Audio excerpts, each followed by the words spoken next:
pause and keep moving after we leave this spot, and find spots in the tufa we can hide out and make the most effective use of the shelter. So my name's Sparche, and I have worked here at Mono Lake for about 25 years. I used to work for the Forest Service. For over 20 years, I've worked for the Mono Lake Committee, which is an environmental nonprofit citizens group that works on behalf of the lake. You saw the movie, right? So, and I'm the education director, which means I get to do stuff like this, which is really fun for me, and I oversee staff that also do things like this, and help with communication and a lot of fun projects that involve education. So, welcome to Mono Lake. Who's never been here before? Raise your hand. Many of you. Okay, great. You're at one of the most famous lakes in the world, Mono Lake. It is famous because of the water issue. It's one of the few places that is conserved, protected, and being restored for the people of California and the world, and also for the benefit of the city of Los Angeles that has water that diverts from the creeks flowing into the lake.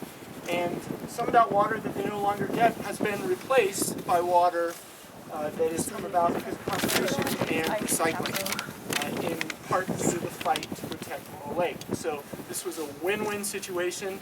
It is still a story in process, and we're going to go find out what the big deal about it is when we get our hands in the lake, make some tufa, try to see what's in the water. There's not going to be much right now, but we'll poke around and see what we get. A couple of quick things. As you saw from the film, this has tributary streams flowing into it. It is a closed lake basin. This water has no way out except through what? Evaporation. And also by how? Water gets out, diversions of Los Angeles. So Los Angeles, starting in 1941, diverted Lee Vining Creek, Walker Creek, and Parker Creek that flow into Rush Creek. They took these creeks and they took all the water starting in 1941, or all the water shortly after, and sent it south into Grand Lake Reservoir, and then an underground tunnel that went through the Mono Craters and on down into the Owens Valley near where you're staying, and down to the city of Los Angeles, into the Los Angeles Aqueduct. And as a result of taking these creeks, cutting them off entirely, the lake slowly dropped over decades. The creeks dried up immediately below the diversion dams, largely dried up, means they could take even more water. And big impact, of course, to the creeks and to the threatened the ecosystem. People got concerned and ultimately formed the Mono Lake Committee that went to court and got the word out. And it started mostly with students like you that thought about science and what was happening here. So the Mono Lake Committee today is still all about science. And we are going to walk down to the lake here in just a moment. I just want to point out where the lake used to be right here. Behind me at the other end of the parking lot is where the lake used to be in 1941. So the bus would be underwater, we'd be underwater, and there'd be almost twice as much water in the lake as there is today. So a lot has changed here. But the good news is it's coming back this direction. Any questions before we get going? Comments? How deep is it at its deepest point? Deepest point right now is around 150, 160 feet. Someone told me 10 feet, and I was like, I don't think that's true. Yeah, no, it is deeper than that, and it averages about 35 to 50 feet.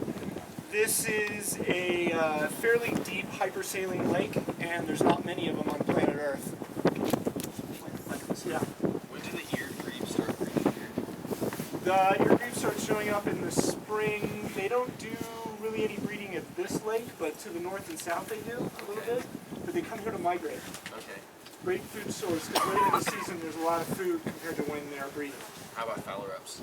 Phalaropes, July, August are kind of the peak for them. Okay.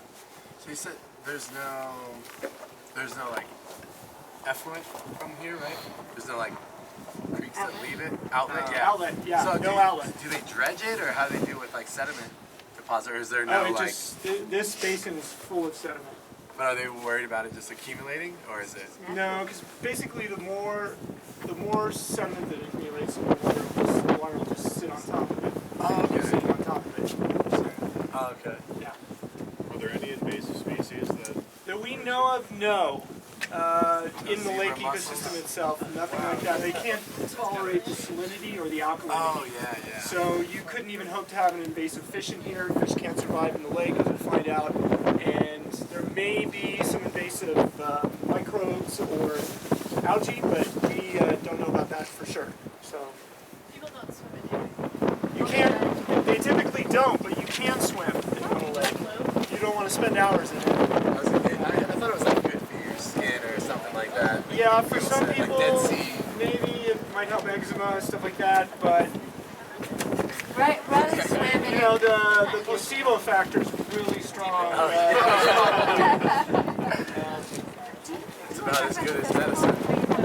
Yeah, real quick, while you're all here, I just want to mention we're putting on a film festival and event in Los Angeles. This one's at El Segundo at the Old Town Music Hall. I don't know if any of you have been there to see a movie. It's in El Segundo. It's a great little theater. It's on March 9th. It's a Thursday. Wild and Scenic Films, great films. I think you'd really enjoy them. And it's only $5 for students. You put in student 17 in your online discount code.